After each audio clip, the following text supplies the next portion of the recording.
મધ્ય ગુજરાતની સૌથી મોટી હોસ્પિટલ એસએસજી હોસ્પિટલ ઘણી બાબતોને લઈને વિવાદમાં જોવા મળતી હોય છે। 2 દિવસ પૂર્વે જ સામાજિક કાર્યકર કમલેશ પરમાર દ્વારા હોસ્પિટલનો બાયોમેડિકલ વેસ્ટ સહિતનો કચરો પીએમ રૂમની પાછળ જે ઠાલવવામાં આવે છે અને ગંદકી કરવામાં આવે છે તેને લઈને રોષ વ્યક્ત કર્યો હતો અને 24 કલાકનું અલ્ટિમેટમ આપ્યું હતું અને જે અંગેનો અહેવાલ સ્પાર્ક ટુડે ન્યૂઝ પર પ્રસારિત કરવામાં આવ્યો હતો। સ્પાર્ક ટુડે ન્યૂઝના આ અહેવાલની અસર જોવા મળી છે। સામાજિક કાર્યકરે જે 24 કલાકનું અલ્ટિમેટમ આપ્યું હતું તેની અસર જોવા મળી છે કે આખરે એસએસજી હોસ્પિટલ દ્વારા અહીં સાફ સફાઈ કરી લેવામાં આવી છે। પોસ્ટમોર્ટમ રૂમની પાછળ તમામ બાયોમેડિકલ વેસ્ટ અને દરેક વોર્ડમાંથી સાફ સફાઈ કર્યા બાદ જે કચરો એકત્રિત કરવામાં આવતો તેને પોસ્ટમોર્ટમ રૂમની પાછળ ઠાલવવામાં આવતો, પરંતુ ત્યાં ગંદકીના ઢગલા ખડકાઈ ગયા હોય। સામાજિક કાર્યકરે રોષ વ્યક્ત કર્યો હતો અને તેની અસર જોવા મળી રહી છે। એસએસજી હોસ્પિટલ દ્વારા અહીં ગંદકીની સફાઈ કરી દેવામાં આવી છે।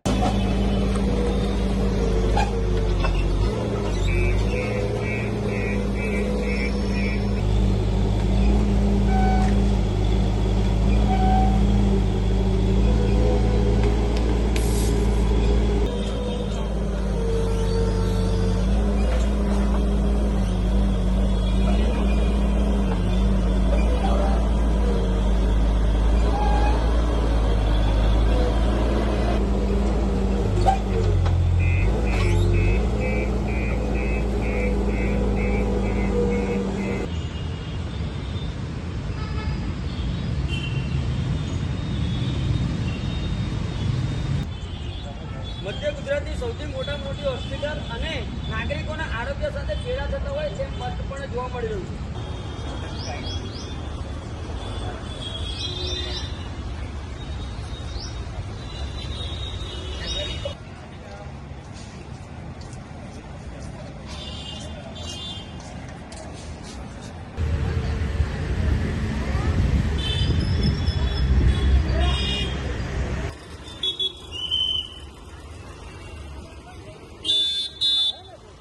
મધ્ય ગુજરાતની સૌથી મોટી હોસ્પિટલ જે સર સયાજીરાવ હોસ્પિટલ છે। હોસ્પિટલ ખાતે અમે લોકોએ 2 દિવસ પહેલે જ જે તંત્રને જગાડવાનો એક અમારો નાનકડો પ્રયાસ હતો કે જે એસએસજી હોસ્પિટલમાં આવેલ જે કચરાપેટી છે, કચરાપેટીમાં લગભગ 15 થી 20 દિવસથી જે કચરો એકત્રિત થયો હતો અને પુષ્કળ પ્રમાણમાં અહીંયા ગાડી દુર્ગંધ મારી રહી હતી। ઘણા રાહદારીઓનો ફોન પણ આવ્યો હતો।